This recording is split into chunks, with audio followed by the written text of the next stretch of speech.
S ಇವತ್ತು ಕೂಡ high voltage ಕದನ ಇದೆ ಪಂಜಾಬ್ ಮತ್ತು ಹೈದರಾಬಾದ್. ಸೊ ಎರಡು ಟೀಮೀಗ ಎರಡೆರಡು ಗೆದ್ದಿರುವಂಥದ್ದು. ಸೊ ಎರಡೆರಡು ಸೋಲನ್ನು ಅನುಭವಿಸಿದೆ. ಗೆಲುವಂತೂ ಬೇಕೇ ಬೇಕು ಎರಡು ಟೀಮ್ಗೆ. ಸೊ ಜೊತೆಗೆ ಇದು ಪಂಜಾಬ್ ಹೋಮ್ ಗ್ರೌಂಡ್ ಆಗುತ್ತೆ, ಬಟ್ ಅಲ್ಲಿ ಆಡಿಲ್ಲ ಇದುವರೆಗೂ, ಹೊಸ ವೇನ್ಯೂ. ಸೊ ಹಾಗಾಗಿ ಚಾಲೆಂಜ್ ಅಂತೂ ಎರಡು ಟೀಮ್ಗೆ ಇದೆ. ಸೊ ಮೇಲ್ನೋಟಕ್ಕೆ ಯಾವ ಟೀಮ್ ಚೆನ್ನಾಗಿದೆ ಅಂತ ಅನ್ಸುತ್ತೆ? SRH ಚೆನ್ನಾಗಿದೆ. ಪಂಜಾಬ್ನು ಹಗುರ ಅಂತ ಅನ್ಸಕ್ಕಾಗಲ್ಲ, ಬಟ್ SRH ನಲ್ಲಿ ಎಲ್ಲರೂ ಕೂಡ ಫಾರ್ಮ್ ನಲ್ಲಿ ಇದ್ದಾರೆ. ಬ್ಯಾಟಿಂಗ್ ವಿಭಾಗ ಬಲಾಢ್ಯವಾಗಿ ಕಾಣಿಸ್ತಾ ಇದೆ. ಆ ಕ್ಲಾಸೆನ್ ಅವರ ಆ ಒಂದು ಶಾರ್ಟ್ಸ್ಗಳು ಏನಿದೆಯಲ್ಲ ಇನ್ನೂ ಕೂಡ ಕಣ್ಮುಂದೆ ಇದೆ. ತುಂಬಾ ಚೆನ್ನಾಗಿ ಆಡ್ತಾ ಇದ್ದಾರೆ, ಒಳ್ಳೆ ಫಾರ್ಮ್ ನಲ್ಲಿ ಇದ್ದಾರೆ, ಅದು ಪ್ಲಸ್. ಮತ್ತೆ ಬಾಲಿಂಗ್ ಕೂಡ ತುಂಬಾ ಸ್ಟ್ರಾಂಗ್ ಆಗಿದೆ. ಆಸ್ ಅ ಕ್ಯಾಪ್ಟನ್ ನೋಡಿ, ಆಸ್ಟ್ರೇಲಿಯಾ ಕಪ್ ಗೆಲ್ಲೋದಕ್ಕೆ ಇದೇ ಕ್ಯಾಪ್ಟನ್ ಕಾರಣ ಆಗಿದ್ರು. ಅವ್ರನ್ನ 20 ಕೋಟಿ ಕೊಟ್ಟು ತಗೊಂಡಿದ್ದಾರೆ, ಅದು ಲಾಭ ತರ್ತಾ ಇದೆ ಖಂಡಿತವಾಗ್ಲು. ಬಾಲಿಂಗ್ ಓಕೆ, ಭುವಿ ನಟರಾಜನ್ ಒಂದು ಸ್ವಲ್ಪ ಏನಾದರೂ ಫಾರ್ಮ್ ಬಂದರೆ ಈ ತಂಡವನ್ನು ಹಿಡಿಯೋರು ಯಾರೂ ಇಲ್ಲ ನನ್ನ ಪ್ರಕಾರ.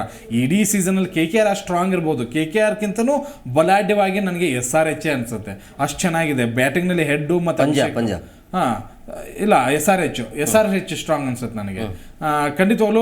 ಹೆಡ್ಡು, ಅಭಿಷೇಕ್, ಮಕ್ರಮ್, ಕ್ಲಾಸೆನ್, ಸಮ್ಮದ್ ಒಂದು ಸ್ವಲ್ಪ ವಾಪಸ್ ಬರಬೇಕು, ಮಯಾಂಕ್ ಅಗರ್ವಾಲ್. ಇಲ್ಲಿ ತನೂ ಬ್ಯಾಟಿಂಗ್ ತುಂಬ ಸ್ಟ್ರಾಂಗ್ ಆಗಿರೋದ್ರಿಂದ ಖಂಡಿತವಾಗ್ಲು ನನಗೆ SRH ಸ್ಟ್ರಾಂಗ್ ಅನಿಸುತ್ತೆ. ಇನ್ನೊಂದು ಕಡೆಗೆ ನೀವು ಪಂಜಾಬ್ ಬಗ್ಗೆ ಹೇಳ್ತಾ ಇದ್ರಿ, ಬ್ಯಾಟಿಂಗ್ ಸ್ಟ್ರಾಂಗ್ ಆಗಿದೆ, ಇಲ್ಲ ಅಂತ ಅನ್ನಲ್ಲ, ಬಟ್ ಬಾಲಿಂಗ್ನಲ್ಲಿ ವೈಫಲ್ಯ ಇದೆ. ಮತ್ತು ಲಿವಿಂಗ್ ಸ್ಟೋನ್ ಇಂಜುರಿ ಆಗಿರೋದು ಒಂದು ಸ್ವಲ್ಪ ಮೈನಸ್ಗಳು ಅದರಲ್ಲಿ ಎದ್ದು ಕಾಣಿಸ್ತಾ ಇದೆ. ಪ್ರಭಾರಿ ಮನ್ ಸಿಂಗ್ ಲಾಸ್ಟ್ ಸೀಸನಲ್ಲಿ ಎಷ್ಟು ತುಂಬ ಚೆನ್ನಾಗಿ ಆಡಿದ್ರು, ಬಟ್ ಈ ಸರಿ ಏನೂ ಮಾಡ್ತಾ ಇಲ್ಲ. ಇದ್ದಿದ್ರಲ್ಲೇ ತುಂಬ ಒಳ್ಳೆ ಕಾಂಟ್ರಿಬ್ಯೂಷನ್ ಕೊಡ್ತಾ ಇರೋದು ಸ್ಯಾಮ್ ಕರನ್ ಅವರೊಬ್ಬರು. ಅಂದ್ರೆ ಈಗ ಪಂಜಾಬ್ ಗೆಲ್ಬೇಕು ಅಂದ್ರೆ 200 ರನ್ ಹೊಡ್ಸ್ಕೊಳ್ಬೇಕಾ?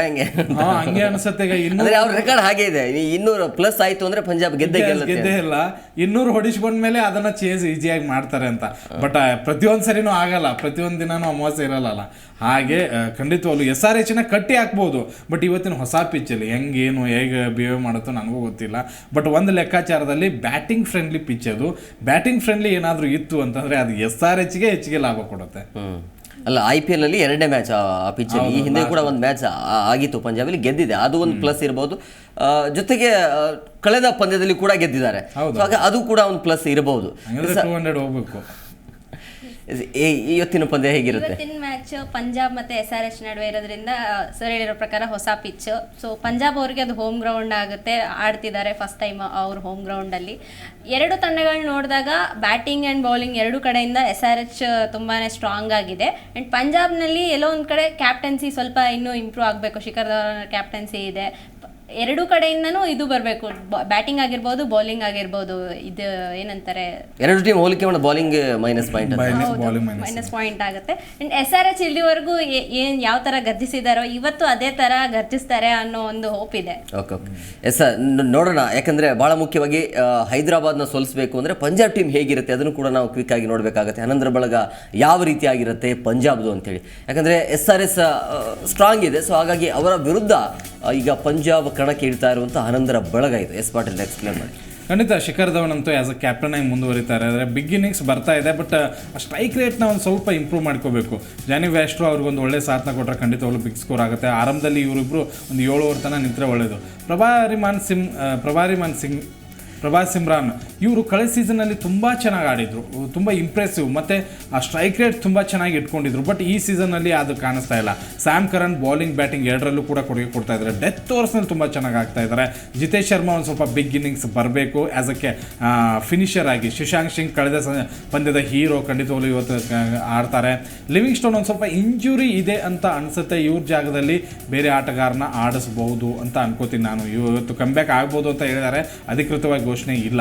ಅಶುತೋಷ್ ಶರ್ಮಾ ರಾಜ ಇದ್ದಾರೆ, ಸಿಕಂದರ್ ರಾಜನ್ ಆಡಿಸ್ತಾರೆ ಖಂಡಿತವಾಗ್ಲು. ಲಿವಿಂಗ್ ಸ್ಟೋನ್ ಬಂದ್ರೇನೆ ಆ ಒಂದು ತಂಡಕ್ಕೆ ಒಂದು ಸ್ವಲ್ಪ ಸ್ಟ್ರಾಂಗ್ ಫಿನಿಷರ್ ಅಂತ ಅನ್ಸೋದು. ಅದರನ್ನು ಜೊತೆಗೆ ಹರ್ಮನ್ಪ್ರೀತ್ ಬ್ರಾರ್ ಖಂಡಿತವಾಗ್ಲು ತುಂಬ ಚೆನ್ನಾಗಿ ಬಾಲಿಂಗ್ ಮಾಡಿದ್ರು ಆರಂಭದ 3-4 ಪಂದ್ಯಗಳಲ್ಲಿ, ಬಟ್ ಕಳೆದ ಪಂದ್ಯದಲ್ಲಿ ಒಂದು ಸ್ವಲ್ಪ ಮೈನಸ್ಸು.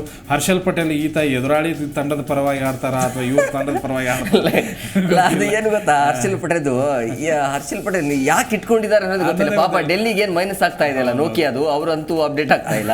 ಇವರಂತೂ ಇನ್ನು ಇವರು ಕಳೆದು RCB ಅವರು ಒಂದು ದೊಡ್ಡ ಒಳ್ಳೆ ಕೆಲಸ ಅಂದ್ರೆ ಇವ್ರನ್ನ ಬಿಟ್ಟಿದ್ದು, ಅದು ಪ್ಲಸ್.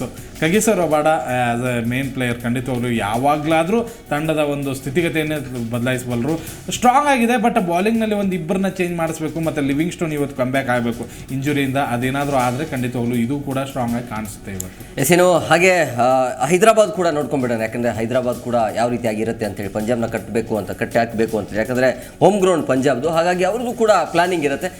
ಪಾಟೀಲ್ ಇಲ್ಲಿ ಏನು ಚೇಂಜಸ್ ಇಲ್ಲ ಅಂತ ಅನ್ಸುತ್ತೆ. ಟ್ರಾವಿಸ್ ಹೆಡ್ ಆಗಿರ್ಬೋದು ಅವರೇ ಇದೆ, ಮಾಡಲ್ಲ ಇವರು ಖಂಡಿತ. ತುಂಬಾ ಬೌಲಿಂಗ್ ಅಲ್ಲಿ ಏನಾದರೂ ಚೇಂಜಸ್ ಇದೆಯಾ ಇವತ್ತು?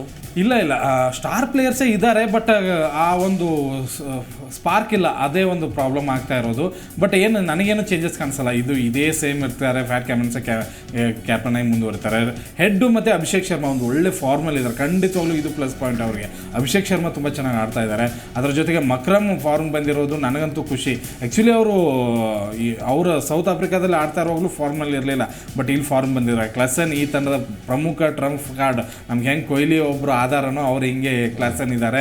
ಅಬ್ದುಲ್ ಸಮಾದ್ ಇವ್ರನ್ನ ಪದೇ ಚಾನ್ಸ್ ಕೊಡ್ತಾ ಇದ್ದಾರೆ.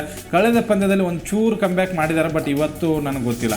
ಮಯಾಂಕ್ ಅಗರ್ವಾಲ್ ಇವ್ರನ್ನ ಆಡಿಸ್ತಾರೆ ಇಲ್ಲೋ ಡೌಟ್ ಇದೆ, ಬಟ್ ನೋಡೋಣ. ಆಡಿಸಿದ್ರು ಕೂಡ ಆ್ಯಸ್ ಎ ಫಿನಿಷರ್ ಆಡಿಸ್ತಾರ, ಓಪನಿಂಗ್ ಸ್ಲಾಟ್ನಲ್ಲಿ ಆಡಿಸ್ತಾರ, ಒಂದು ಸ್ವಲ್ಪ ಕನ್ಫ್ಯೂಸ್. ಶಹಬಾಜ್ ಅಹ್ಮದ್ ಖಂಡಿತವಾಗ್ಲೂ ಬ್ಯಾಟಿಂಗ್ ಬಾಲಿಂಗ್ ಎರಡರಲ್ಲೂ ಕೂಡ ಕಾಂಟ್ರಿಬ್ಯೂಷನ್ ಕೊಟ್ಟಿದ್ದಾರೆ. ಫ್ಯಾಟ್ ಕಮಿನ್ಸ್ ನನಗೆ ಬಾಲಿಂಗ್ ತುಂಬ ಅದ್ಭುತವಾಗಿ ಮೂಡಿ ಬರ್ತಾ ಇದೆ. ಕಟ್ಟರ್ ಬಾಲ್ಗಳನ್ನ ಹೆಂಗೆ ವರ್ಲ್ಡ್ ಕಪ್ಪಲ್ಲಿ ಯೂಸ್ ಮಾಡಿದ್ರು ಅದನ್ನು ತುಂಬ ಚೆನ್ನಾಗಿ IPLನಲ್ಲಿ ಬಳಸ್ಕೊಳ್ತಾ ಇದ್ದಾರೆ. ವಿಕೆಟ್ಸ್ಗಳು ಬೀಳ್ತಾ ಇದೆ, ರನ್ ಕಂಟ್ರೋಲ್ ಆಗ್ತಾ ಇದೆ. ನಮಗೆ ಭುವಿ ಒಂದು ಸ್ವಲ್ಪ ಕಮ್ಬ್ಯಾಕ್ ಆಗಬೇಕು. ಆ ಒಂದು ಸ್ವಿಂಗ್ಗಳು ಎಲ್ಲೂ ಕಾಣಿಸ್ತಾ ಇಲ್ಲ ಭುವಿ ಅವ್ರದ್ದು, ಅದೊಂದು ಸ್ವಲ್ಪ ಕಮ್ಬ್ಯಾಕ್ ಆಗಬೇಕು. ಟಿ ನಟರಾಜನ್ ಕಳೆದ ಪಂದ್ಯದಲ್ಲಿ ಚೆನ್ನಾಗಿ ಬೌಲಿಂಗ್ ಮಾಡಿದ್ದಾರೆ. ಮತ್ತು ಮಾರ್ಕಂಡೆ ಒಂದು ಸ್ವಲ್ಪ ಇವ್ರ ಬದಲಾಗಿ ಬೇರೆ ಒಳ್ಳೆ ಸ್ಪಿನ್ನರ್ ಥ್ರೋವನ್ನು ತೊಗೊಂಡ್ರೆ ಖಂಡಿತವಾಗ್ಲೂ SRH ಸ್ಟ್ರಾಂಗ್ ಆಗಿ ಕಾಣಿಸುತ್ತೆ. ಎಸ್ ಪ್ರಿಯಾಂಕಾ, ಎರಡು ಟೀಮ್ನ ನೋಡಿದಾಗ ನೀವು ಹೇಳಿದ್ರೆ ಹೈದರಾಬಾದ್ ಚೆನ್ನಾಗಿದೆ ಅಂತೇಳಿ, ಬಟ್ ಇಲ್ಲಿ ಎರಡು ಟೀಮ್ನ ಮೈನಸ್ ಏನು ಅಂತಂದರೆ ಬೌಲಿಂಗ್ ಚೆನ್ನಾಗಿಲ್ಲ ಅಂತೇಳಿ. ಜೊತೆಗೆ ಓಪನಿಂಗಲ್ಲಿ ಮಯಾಂಕ್ ಅಗರ್ವಾಲ್ ಇದ್ರು, ಈಗ ಚೇಂಜ್ ಮಾಡಿದ್ದಾರೆ. ಅಲ್ಲಿ ಶರ್ಮಾ ಬರ್ತಾ ಇದ್ದಾರೆ, ಅಭಿಷೇಕ್ ಶರ್ಮಾ ಬರ್ತಾ ಇದ್ದಾರೆ. ಸೊ ಅದೇ ಪ್ಲೇಯಿಂಗ್ ಲೆವೆನ್ ಇರುತ್ತೆ ಅಥವಾ ಇವತ್ತಿನ ಪಂದ್ಯದಲ್ಲಿ, ಯಾಕಂದರೆ ಮಯಾಂಕ್ ಅಗರ್ವಾಲ್ ಪಂಜಾಬಲ್ಲಿ ಆಡಿದ್ದಾರೆ, ಸೊ ಅವ್ರಿಗೆ ಗೊತ್ತಿರುತ್ತೆ ಅವರಿಗೆ ಬೌಲಿಂಗ್ ಹೇಗಿದೆ ಏನು ಇರುತ್ತೆ ಅಂತೇಳಿ. ಸೊ ಅಲ್ಲಿ ಏನಾದರೂ ಚೇಂಜಸ್ ಇರುತ್ತೆ ಓಪನಿಂಗಲ್ಲಿ? ಮಯಾಂಕ್ ಅಗರ್ವಾಲ್ಗೆ ಅವಕಾಶ ಇದೆಯಾ ಹೇಗೆ ಅಂತ ಈ ಪಂದ್ಯ? ಇರಬಹುದು. ಮಯಾಂಕ್ ಅಗರ್ವಾಲ್ ಅವ್ರಿಗೆ ಅವಕಾಶ ಕೊಟ್ಟರೆ ಚೆನ್ನಾಗಿ ಉಪಯೋಗ ಮಾಡ್ಕೊತಾರೆ. ಆ್ಯಂಡ್ ಇನ್ನೊಂದು ಏನಂತಂದರೆ, ಈ ಬಾರಿಯ IPL ಸೀಸನಲ್ಲಿ ಒಂದಿಷ್ಟು ಹೊಸ ಟ್ಯಾಲೆಂಟ್ಗಳಿಗೆ ಚಾನ್ಸ್ ಕೊಡ್ತಾ ಇರೋದ್ರಿಂದ ಒಳ್ಳೆ ಪ್ರದರ್ಶನ ಮಾಡ್ತಾ ಇದ್ದಾರೆ. ಅವ್ರಿಗೆ ಒಂದು ವೇಳೆ ಫಸ್ಟ್ ಚಾನ್ಸ್ ಕೊಟ್ಟರು ಕೂಡ ಒಳ್ಳೆ ಪ್ರದರ್ಶನ ಕೊಡ್ತಾ ಇದ್ದಾರೆ. ಸೊ ಅಫ್ಕೋರ್ಸ್ ಒಂದು ವೇಳೆ ಓಪನಿಂಗಲ್ಲಿ ಕೊಟ್ಟರೆ ಒಳ್ಳೆ ಪ್ರದರ್ಶನ ಇರುತ್ತೆ ಅಂತ ಅನ್ಕೊಂಡು. ಮಯಾಂಕ್ ಅಗರ್ವಾಲ್. ಅಭಿಷೇಕ್ ಶರ್ಮಾ ಅಂತೂ ಚೆನ್ನಾಗಿ ಆಡ್ತಾ ಇದ್ದಾರೆ. ಅವ್ರ ಬ್ಯಾಟಿಂಗ್ ನೋಡ್ತಾರೆ, ನಿಜಕ್ಕೂ ಕೂಡ ಒಂಥರ ಯುವರಾಜ್ ಸಿಂಗ್ ನ ನೋಡ್ದಂಗೆ ಆಗುತ್ತೆ. ನೆಕ್ಸ್ಟ್ ಇಂಡಿಯನ್ ಸ್ಟಾರ್ ಪ್ಲೇಯರ್ ಅಂತ ಅನ್ಸುತ್ತೆ, ಅಷ್ಟು ಚೆನ್ನಾಗಿ ಆಡ್ತಾ ಇದ್ದಾರೆ. ಆಕ್ಚುಲಿ ಯುವರಾಜ್ ಸಿಂಗ್ ಅವ್ರ ಗರಡಿಯಲ್ಲೇ ಬೆಳೆದಿದ್ದಾರೆ. ಲಾರಾ ಅವರು ಅವ್ರಿಗೆ ಒಳ್ಳೆ ಕೋಚ್ನ ಕೊಟ್ಟಿದ್ದಾರೆ. ನನಗನ್ಸಿದ ಮಟ್ಟಿಗೆ ಅಭಿಷೇಕ್ ಶರ್ಮಾ ಒನ್ ಡೌನೇ ಬೆಸ್ಟು ಅಂತ ಅನ್ಸುತ್ತೆ. ಇವ್ರು ತಪ್ಪು ಮಾಡ್ತಾ ಇದ್ದಾರೆ ಏನೋ. ನನಗೆ ಒಂದು ಸ್ವಲ್ಪ ಮಯಾಂಕ್ ಅಗರ್ವಾಲ್ ಫೇಲ್ ಆದರೂ ಪರವಾಗಿಲ್ಲಪ್ಪ, ಹೆಡ್ ಜೊತೆಗೆ ಅವ್ರನ್ನೇ ಓಪನಿಂಗ್ ಸ್ಲಾಟ್ನಲ್ಲಿ ಕಳ್ಸೋದು ಬೆಟ್ರು ಅಂತ ಅನ್ಕೋತೀನಿ. ಯಾಕಂದರೆ ನೀವು ಅಭಿಷೇಕ್ ಶರ್ಮಾ ತುಂಬ ಚೆನ್ನಾಗಿ ಒನ್ ಡೌನಲ್ಲಿ ಆಡ್ತಾ ಇರುವಾಗ ಯಾಕೆ ನೀವು ಸ್ಲಾಟ್ನ ಚೇಂಜ್ ಮಾಡಿ ಅವ್ರಿಗೆ ಮೇಲೆ ಪ್ರೆಷರ್ ಕೊಡ್ತಾ ಇರ್ಬೋದು? ಯಾಕಂದರೆ ಆರಂಭದಲ್ಲಿ ಒಂದು ಸ್ವಲ್ಪ ಬಾಲ್ ಸ್ವಿಂಗ್ಗಳು ಆಗ್ತಾ ಇರುತ್ತೆ. ಅದ ನಂತರ ಒಂದು 5-6 ಕಳೆದ ಪಂದ್ಯದಲ್ಲಿ ಓಪನಿಂಗ್ ಚೆನ್ನಾಗಿ ಆಡಿದ್ರು, ಬಟ್ ಅದಕ್ಕಿಂತ ಮಯಾಂಕ್ ಅಗರ್ವಾಲ್ ಕಡೆಯಿಂದ ಬ್ಯಾಟಿಂಗ್ ಬರ್ತಾ ಇಲ್ಲ ಅಂತೇಳಿ ಅವರಿಗೆ ಅಲ್ಲಿ ಪ್ರಮೋಟ್ ಮಾಡಿರೋದು. ಒಂದು ಅಗರ್ವಾಲ್ ತುಂಬ ಚೆನ್ನಾಗಿ ಒಳ್ಳೆ ಆಟಗಾರ, ಕನ್ನಡಿಗ ಬೇರೆ. ಒಂದು ಲೆಕ್ಕಾಚಾರದಲ್ಲಿ ಬಿಗ್ ಸ್ಕೋರ್ಗಳನ್ನು ನಾವು ಹಿಂದಿನ ಸೀಸನ್ಗಳಲ್ಲಿ ತುಂಬ ಚೆನ್ನಾಗಿ ಪಂಜಾಬ್ದಲ್ಲಿದ್ದಾಗ ಎಷ್ಟು ಚೆನ್ನಾಗಿ ಓಪನಿಂಗ್ ಸ್ಲಾಟ್ನಲ್ಲಿ ರನ್ನ ಕಲೆ ಆಗ್ತಾ ಇದ್ರು. ಈಗ ಯಾಕೋ ಮಂಕ್ ಪಡ್ದಂಗೆ ಆಗಿಬಿಟ್ಟಿದ್ದಾರೆ. ಬಟ್ ಆ್ಯಸ್ ಅ ಫಿನಿಷರ್ ಆಗಿ ನೀವು ಅವ್ರನ್ನ ಆಡಿಸ್ತೀನಿ ಅಂತ ಅಂದರೆ ದಯವಿಟ್ಟು ಅವ್ರನ್ನ ಆಡಿಸ್ಲೇಬಾರ್ದು. 6-7ನೇ ಸ್ಥಾನದಲ್ಲಿ ಆಡಿಸ್ತೀನಿ ಅಂದರೆ ಅವ್ರನ್ನ ಬೆಂಚಲ್ಲಿ ಕೂರಿಸೋದೇ ಬೆಟ್ರು. ನೀವು ಓಪನಿಂಗ್ ಸ್ಲಾಟ್ನಲ್ಲೇ ಆಡಿಸ್ತೀನಿ, ನಿಮ್ಗೆ ಆ ಧೈರ್ಯ ಇದೆ ಅಂತಂದರೆ ಅವ್ರನ್ನ ಓಪನಿಂಗ್ ಸ್ಲಾಟ್ನಲ್ಲಿ ಆಡಿಸ್ಬೇಕು. ಇಲ್ಲ ಅಂತಂದ್ರೆ ಅವ್ರನ್ನ ಕೂರಿಸಿ ಯುವ ಆಟಗಾರರಿಗೆ ಒಂದು ಸ್ವಲ್ಪ ಮನೆ ಹಾಕೋದು. ಅಥವಾ ಸಮದ್ ಚೆನ್ನಾಗಿ ಅವ್ರನ್ನೂ ಆಡ್ತಾ ಇಲ್ಲ ನನಗೆ ಅನ್ಸಿದ ಮಟ್ಟಿಗೆ. ಸಮದ್ ಮತ್ತು ಅಗರ್ವಾಲ್ ಇವರಿಬ್ಬರನ್ನೂ ಬೆಂಚ್ ಕಾಯಿಸಿ ಯುವ ಆಟಗಾರರಿಗೆ ಒಂದು ಸ್ವಲ್ಪ ಚಾನ್ಸ್ ಕೊಡೋದು ಬೆಟ್ರು ಅಂತ ನಾನು ಅನ್ಕೋತೀನಿ ಅವ್ರ ಬದಲಾಗಿ. ಎಸ್, ಬ್ಯಾಟಿಂಗ್ ಚೆನ್ನಾಗಿದೆ. ಬೌಲಿಂಗ್ ಅಂತ ಬಂದಾಗ ಪ್ಯಾತ್ ಕಮಿನ್ಸ್ ಅವರು ಕೂಡ ಒಬ್ಬರೇ ಚೆನ್ನಾಗಿ ಮಾಡ್ತಾ ಇದ್ದಾರೆ. ಸೊ ಇಲ್ಲಿ ಮಯಾಂಕ್ ಮಾರ್ಕಂಡೆ ದುಬಾರಿ ಆಗ್ತಾ ಇದ್ದಾರೆ. ಆಲ್ಮೋಸ್ಟ್ ಅಲ್ಲಿ ಹೈದರಾಬಾದ್ ಸೋಲೋದಕ್ಕೆ ಕಾರಣ ಅವರೇ. ಅಂದರೆ ಯಾವಾಗ ಅವ್ರ ಮೇಲೆ ಭರವಸೆ ಕೊಟ್ಟಿರ್ತಾರಲ್ಲ ಆ ಓವರಲ್ಲಿ ಅವರು 20+ ರನ್ ಕೊಡ್ತಾ ಇದ್ದಾರೆ. ಅಲ್ಲೇ ಮ್ಯಾಚ್ ಎಲ್ಲೋ ಹೈದರಾಬಾದಲ್ಲಿ ಎಡುತ್ತಾ ಇದೆ. ಸೊ ಹಾಗೆ ಮಯಾಂಕ್ ಮಾರ್ಕಂಡೆ ಅವ್ರನ್ನ ಕೂಡಿಸಿ ಬೇರೆಯವ್ರಿಗೆ ಏನಾದರೂ ನೋಡ್ತಾರೆ ಹೇಗೆ? ಬೇರೆಯವ್ರಿಗೆ ಚಾನ್ಸ್ ಕೊಡಬೇಕು ಅಂತಾನೆ ನಾವು ಹೋಪ್ ಮಾಡ್ತಾ ಇದೀವಿ. ಯಾಕಂದ್ರೆ ಅವ್ರು ಎಲ್ಲೋ ಒಂದ್ ಕಡೆ ಹೊಸಬ್ರು ಬಂದು ಅವರ ಪ್ರದರ್ಶನ ತೋರಿಸಿದ್ರೆ ಅಲ್ವಾ ಇವರಲ್ಲಿ ಏನ್ ಟ್ಯಾಲೆಂಟ್ ಇದೆ ಅಂತ ಗೊತ್ತಾಗೋದು. ಅವರಿಗೆ ಈ ಸೀಸನ್ ಅಲ್ಲಿ ಆಗಿರ್ಬೋದು, ಮುಂದಿನ ಮ್ಯಾಚ್ಗಳಲ್ಲಿ ಅವ್ರನ್ನ ತಗೊಂಡು ಅವರಿಗೆ ಒಂದು ಇದು ಕೊಡ್ಬೋದು, ಅವರಿಗೆ ಒಂದು ಪ್ಲೇಸ್ ಸಿಗುತ್ತೆ ಮ್ಯಾಚ್ನಲ್ಲಿ ಇವ್ರು ಆಡ್ತಾರೆ ಅಂತ ಹೇಳಿ. ಸೊ ಅವ್ರನ್ನ ಕೂರಿಸಿ ಹೊಸಬ್ರನ್ನ ತಗೊಳ್ಳೋದು ಒಳ್ಳೇದು. ಭುವನೇಶ್ವರ್ ಕುಮಾರ್ ಕೂಡ ಅಷ್ಟೊಂದು ಕಾಂಟ್ರಿಬ್ಯೂಷನ್ ಕೊಡ್ತಾ ಇಲ್ಲ. ಸೊ ಇದು ಎಲ್ಲ ಒಂದ್ ಕಡೆ ಅವರಿಗೆ ಹೊಡೆತ ಬೀಳ್ತಾ ಇದೆ, ದೊಡ್ಡ ಹೊಡೆತ ಅದು. ಆ್ಯಕ್ಚುಲಿ ಭುವನೇಶ್ವರ್ ಹೇಗೆ ಅಂತಂದರೆ ಮೊದಲು 6 ಓವರ್ಸಲ್ಲಿ 2 ವಿಕೆಟ್ನ ತೊಗೊಂಡು ತಂಡಕ್ಕೆ ಆಸರೆ ಆಗಬಲ್ಲಂಥ ಆಟಗಾರ. ಮತ್ತು ಮೊದಲು ಅವರು ಸ್ವಿಂಗ್ಸ್ ಏನಿತ್ತು ಅಲ್ಲ, ಮೊದಲು ಆ ಹೊಸ ಬಾಲಲ್ಲಿ ಸ್ವಿಂಗ್ ಆಗ್ತಾ ಇತ್ತು, ಅದು ಎಲ್ಲೂ ಇಲ್ಲವೇ ಇಲ್ಲ. ಮತ್ತು ಆ ಲೈನ್ ಆ್ಯಂಡ್ ಲೆಂತ್ ಕೂಡ ಬಿಟ್ಟಿದ್ದಾರೆ. ಶಾರ್ಟ್ ಪಿಚ್ ಬಾಲ್ಗಳನ್ನು ಜಾಸ್ತಿ ಯೂಸ್ ಮಾಡ್ತಾ ಇದ್ದಾರೆ. ಯಾರ್ಕರ್ ಅಂತೂ ನಾನಂತೂ ಈ ಒಂದು ಸೀಸನಲ್ಲಿ ಭುವಿ ಅವ್ರ ಕಡೆಯಿಂದ ನೋಡೇ ಇಲ್ಲ. ಗುಡ್ ಲೆಂತಲ್ಲಿ ತುಂಬ ಚೆನ್ನಾಗಿ ಸ್ವಿಂಗ್, ಇನ್ ಸ್ವಿಂಗ್, ಔಟ್ ಸ್ವಿಂಗ್ ಮಾಡಿದರೆ ಖಂಡಿತವಾಗ್ಲೂ ಅವರು ಮತ್ತೆ ಕಮ್ಬ್ಯಾಕ್ ಆಗ್ಬೋದು ಅಂತ ನಾನು ಅನ್ಕೋತೀನಿ. ಬಟ್ ಪ್ರತಿ ಸರಿನೂ ಅವ್ರಿಗೆ ಅವರಿಗೆ ಓಪನಿಂಗ್ ಸ್ಲಾಟ್ನಲ್ಲಿ ಅಂದರೆ ಆರಂಭದಲ್ಲೇ ಬಾಲ್ ಕೊಡ್ತಾ ಇರೋದ್ರಿಂದ ಹೆಚ್ಚಿಗೆ ರನ್ ಕೊಡ್ತಾ ಇದ್ದಾರೆ. ಅದು ಬೇರೆಯವ್ರಿಗೂ ಕೂಡ ಒಂದು ಸ್ವಲ್ಪ ಒತ್ತಡ ಬೀಳ್ತಾ ಇದೆ. ನೀವು 275+ ರನ್ ಹೊಡೆದ್ರೂ ಕೂಡ 240 ತನೂ ಎದುರಾಳಿಗೆ ರನ್ ಕೊಡ್ತೀನಿ ಅಂತ ಅಂದರೆ ನಿಮ್ಮ ಬಾಲಿಂಗ್ನ ತುಂಬ ಸುಧಾರಿಸ್ಕೋಬೇಕು. ನೀವು ಅವಾಗಲೇ ಹೇಳ್ತಾ ಇದ್ದೀವಿ, ಮರ್ಕಂಡೆ ಬೇಕಾಗಿಲ್ಲ. ಪ್ರತಿ ಸರಿ ಬಂದಾಗಲೂ ನೀವು ಬರ್ವೆ ಸೆಟ್ ಕೊಟ್ಟಾಗ 20-30 ರನ್ನ ಒಂದೇ ಓವರಲ್ಲಿ ಕೊಟ್ಟಾಗ ಇಡೀ ಗೇಮೇ ಟರ್ನ್ ಆಗಿಬಿಡುತ್ತೆ. ಖಂಡಿತವಾಗ್ಲೂ ಅವ್ರನ್ನೂ ತೆಗಿಬೇಕು. I think Agarwal, Samad useless ಆಟವನ್ನು ಆಡ್ತಾ ಇರೋರು ಖಂಡಿತವಾಗ್ಲೂ ನೀವು ಪದೇ ಪದೇ ಹಂಗಂತ ಹೇಳಿ 3-4 ಪಂದ್ಯಗಳಲ್ಲಿ ನಾವು ಜಡ್ಜ್ ಮಾಡೋಕ್ಕಾಗಲ್ಲ, ಖಂಡಿತ ಇಲ್ಲ. 3-4 ಸೀಸನ್ಗಳಿಂದ ಮಾಡ್ತಾ ಇದ್ದೀರಾ. ಸಮದ್ ಅವರು ಯಾವ ಪಂದ್ಯವನ್ನು ಗೆಲ್ಲಿಸ್ಕೊಟ್ಟಿದ್ದಾರೆ? ಒಂದು ಪಂದ್ಯ ಕೂಡ ಇಲ್ವೇ ಇಲ್ಲ. ಬಟ್ ಅವ್ರನ್ನ ಪದೇ ಪದೇ ಆಡಿಸ್ತಾನೆ ಇದ್ದಾರೆ. ಅಗರ್ವಾಲ್ 4-5 ಪಂದ್ಯವನ್ನು ಓಪನಿಂಗ್ ಸ್ಲಾಟ್ನಲ್ಲಿ ಕಳಿಸಿದ್ರಿ, ಅವ್ರ ಕಡೆಯಿಂದ ಕಾಂಟ್ರಿಬ್ಯೂಷನ್ ಕೊಡಲಿಲ್ಲ. ಬಟ್ ಅವ್ರನ್ನ ಅಲ್ಲಿಂದ ತೆಗೆದು ನೀವು ಆಸ್ ಅ ಫಿನಿಶಿಂಗ್ ಸ್ಲಾಟಲ್ಲಿ ಹಾಕಿದ್ರೆ ಖಂಡಿತವಾಗ್ಲೂ ಅದು ಮೈನಸ್ ಇಂಪ್ಯಾಕ್ಟ್ ಆಗಿ ಇಟ್ಕೊಂಡಿದ್ದಾರೆ.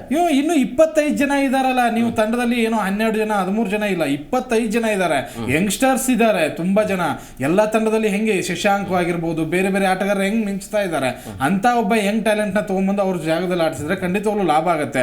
ನಂತರ ನೀವು ಅಭಿಷೇಕ್ ಶರ್ಮಾ ಅವ್ರನ್ನೇ 1 ಡೌನ್ ಕಳಿಸಿದ್ರೆ ನಿಮ್ ಸ್ಲಾಟ್ ಕೂಡ ತುಂಬಾ ಚೆನ್ನಾಗಿ ಸ್ಟ್ರಾಂಗ್ ಆಗಿ ಕಾಣಿಸುತ್ತೆ. ನನಗನ್ಸಿದ ಮಟ್ಟಿಗೆ ನಾವು ತುಂಬಾ ರನ್ ಹೊಡಿತಾ ಇದೀವಿ, ಕ್ಲಾಸೆನ್ ಫಾರ್ಮ್ ಅಲ್ಲಿ ಇದ್ದಾರೆ, ಹೆಡ್ ಫಾರ್ಮ್ ಅಲ್ಲಿ ಇದ್ದಾರೆ, ಇದೇ ತಲೆಯಲ್ಲಿ ಇಟ್ಕೊಂಡು SRH ಹೋಗ್ಲಿ ಬಿಡು, ನಮ್ಗೆ ಅದೇ ಲಕ್ ಇದೆ, ಅದನ್ನೇ ಆಡ್ಸೋಣ ಅನ್ನೋ ತರ ಇದೆ ಅನ್ಸುತ್ತೆ. ಇದು ಒಂದ್ಸಲ RCB ತರನೇ, ಓಕೆ ಅವರೇ ಹಿಂಗ ಆದಾಗ್ಲೇನೆ ಸೋಲುಗಳ ಮೇಲೆ ಸೋಲು ಬೀಳೋದು. ಈಗ ಒಂದ್ಸರಿ ಪಾಠ ಕಲ್ತಿದ್ದಾರೆ, ಅದನ್ನ ತಿದ್ಕೊಂಡು ನೆಕ್ಸ್ಟ್ ಮ್ಯಾಚ್ ಹೋದ್ರೆ ಮಾತ್ರ SRH ಗೆಲ್ತಾರೆ ಹೊರತು ಖಂಡಿತವಾಗ್ಲೂ ಅಲ್ಲೇನು ಮೈನಸ್ಗಳಿಲ್ಲ.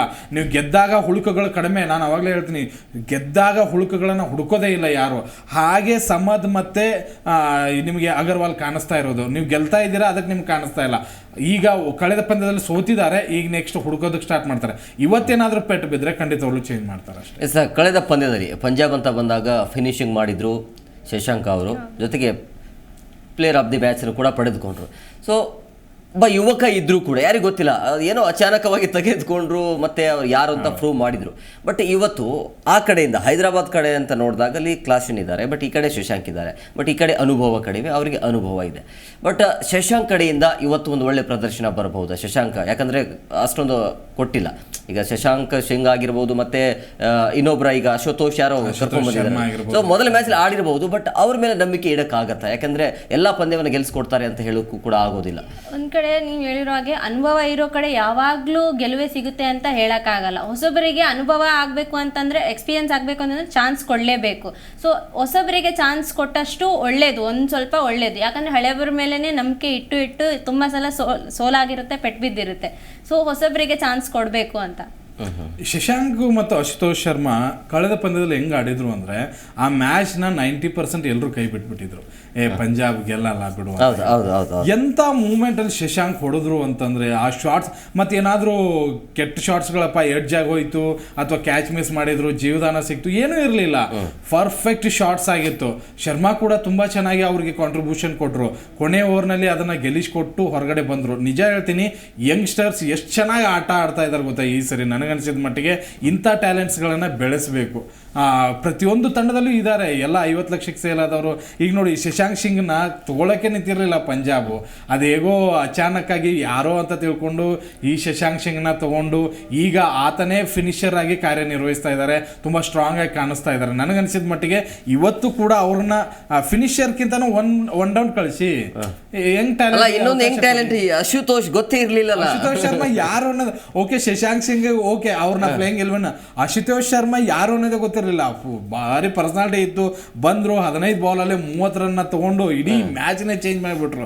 ಇವತ್ತು ಅವ್ರು ಇಂಪ್ಯಾಕ್ಟ್ ಪ್ಲೇಯರ್ ಆಗಿ ಆಡ್ತಾರೆ ಖಂಡಿತವಾಗ್ಲು ನನಗನ್ಸಿದ ಮಟ್ಟಿಗೆ. ಬಟ್ ಶಶಾಂಕ್ ಸಿಂಗ್ ಮತ್ತೆ ಅಶುತೋಷ್ ಶರ್ಮಾ ಸ್ಟಾರ್ ಪ್ಲೇಯರ್ಸ್. ಜಿತೇಶ್ ಶರ್ಮಾ ಫಾರ್ಮಿಗೆ ಬಂದ್ರೆ ಕಂಪ್ಲೀಟ್ ಚೇಂಜ್ ಆಗುತ್ತೆ. ಜಿತೇಶ್ ಶರ್ಮಾ ಒಂದು ಸ್ವಲ್ಪ ಮೈನಸ್ ಆಗ್ತಾ ಇರೋದು ಅವ್ರಿಗೆ. ಬಟ್ ಕರಣ್ ಒಳ್ಳೆ ಫಾರ್ಮ್ ಅಲ್ಲಿ ಇದ್ದಾರೆ. ಪ್ರಭಾರಿಮನ್ ಸಿಂಗ್ ಎಂತ ಬ್ಯಾಟ್ಸ್ಮನ್ ಗೊತ್ತಾ, ಕಳೆದ ಸೀಸನ್ ಅಲ್ಲಿ ತುಂಬಾ ಚೆನ್ನಾಗಿ ಆಡಿದ್ರು. ಹೌದು, ಬಟ್ ಧವನ್ ಒಳ್ಳೆ ಫಾರ್ಮ್ ಅಲ್ಲಿ ಇದ್ದಾರೆ. ಅವ್ರದ್ದು ಆ ಪ್ಲಸ್ ಚೆನ್ನಾಗಿ ಆಗ್ಬೇಕು. ನನಗನ್ಸಿದ ಮಟ್ಟಿಗೆ ಬ್ಯಾಟಿಂಗ್ ಮತ್ತೆ ಬೌಲಿಂಗ್ ವಿಭಾಗ ಎರಡೂ ಕೂಡ ನೋಡಿದ್ರೆ, ಬೌಲಿಂಗ್ ಎರಡರಲ್ಲೂ ಕೂಡ ಮೈನಸ್ ಇದೆ. ಸ್ಟ್ರಾಂಗ್ ಆಗಿರೋದು ಬ್ಯಾಟಿಂಗ್ ವಿಭಾಗ. SRH ಫಾರ್ಮ್ ನಲ್ಲಿ ಇದ್ದಾರೆ. ಒಂದೇ ಒಂದು ಪಂದ್ಯ ಸೋತಿದ್ದಾರೆ. ಸೋತಿರೋ ಪಂದ್ಯದಿಂದ ಕಲ್ತಿದ್ದಾರೆ ಜಾಸ್ತಿ. ಅದಕ್ಕೋಸ್ಕರ ನನಗನ್ಸಿದ ಮಟ್ಟಿಗೆ ಹೊಸ ಪಿಚ್ನಲ್ಲಿ ಕ್ಲಾಸೆನ್ ಅವ್ರ ಬ್ಯಾಟಿಂಗ್ ತುಂಬಾ ಜಲ್ಪಿಸುತ್ತೆ ಇವತ್ತು SRH ಗೆಲ್ಲುತ್ತೆ. ನಿಮ್ಮ ಪ್ರಕಾರ? ನನ್ನ ಪ್ರಕಾರ ಪಂಜಾಬ್ ಹೋಮ್ ಗ್ರೌಂಡಲ್ಲಿ ಆಡ್ತಿದೆ, ಸೊ ಅದ್ರ ಏನಾದರೂ ಲಕ್ನ ಯೂಸ್ ಮಾಡಿಕೊಂಡು ಅವ್ರೇನಾದರೂ ಗೆಲ್ಲೋ ಚಾನ್ಸಸ್ ಇರುತ್ತೆ ಅಂತ ಅನ್ಕೊಂಡಿದ್ದೀನಿ. ಸೊ ಪಂಜಾಬ್ ಹೈದರಾಬಾದ್ ಅಂದರೆ ಸಮಸ್ಯೆ ಬೇಡ, ನಾಳೆ ಬಂದರೆ ಇಬ್ಬರಲ್ಲಿ ಒಬ್ಬರದಾದ್ರೂ ಸರಿ ಆಯ್ತು ಪ್ರೆಡಿಕ್ಷನ್ ಅಂತೇಳಿ. Okay, thank you very much ಇಬ್ಬರಿಗೆ ಇಷ್ಟೊತ್ತು ಕಾರ್ಯಕ್ರಮಕ್ಕೆ ಜಾಯ್ನ್ ಆಗಿದ್ದಕ್ಕೆ. ನೋಡಿದ್ರಲ್ಲ ವೀಕ್ಷಕರು, ಇವತ್ತು ಕೂಡ ಹೈ ವೋಲ್ಟೇಜ್ ಕದನ ಇರುತ್ತೆ. ಯಾಕೆ ಅಂತಂದರೆ ಪಂಜಾಬ್ ಹೋಮ್ ಗ್ರೌಂಡಲ್ಲಿ ಆಡ್ತಾ ಇರುವಂಥದ್ದು, ಜೊತೆಗೆ ಕಳೆದ ಪಂದ್ಯದಲ್ಲಿ ಗೆದ್ದು ಬರ್ತಾ ಇರುವಂಥ ಟೀಮ್ ಇದು. ಆ ರೀತಿಯ ಮೂಮೆಂಟಮ್ ಕೂಡ ಇರುತ್ತೆ. ಸೊ ಹಾಗಾಗಿ ಎರಡು ಟೀಮ್ ಅಂತೂ ಚೆನ್ನಾಗಿದೆ. ಒಟ್ಟಿನಲ್ಲಿ ಯಾರು ಚೆನ್ನಾಗಿ ಆಡ್ತಾರೆ, ಪಂದ್ಯ ಗೆಲ್ಲಬೇಕು ಅಂತಂದರೆ ಬೌಲಿಂಗ್ ಚೆನ್ನಾಗಿರಬೇಕು. ಬಟ್ ಎರಡು ಟೀಮ್ದು ಬೌಲಿಂಗ್ ಮೈನಸ್ ಇದೆ. ಸೊ ಹಾಗಾಗಿ ನೋಡೋಣ ಯಾವ ರೀತಿಯಾಗಿ ಇರುತ್ತೆ ಇವತ್ತಿನ ಪಂದ್ಯ ಅಂತೇಳಿ. ನೋಡಿ, ಮಜಾ ಮಾಡಿ, ಎಂಜಾಯ್ ಮಾಡಿ ಅಂತ ಹೇಳ್ತಾ ಇವತ್ತಿನ ಕಾರ್ಯಕ್ರಮವನ್ನು ಮುಗಿಸ್ತೀನಿ.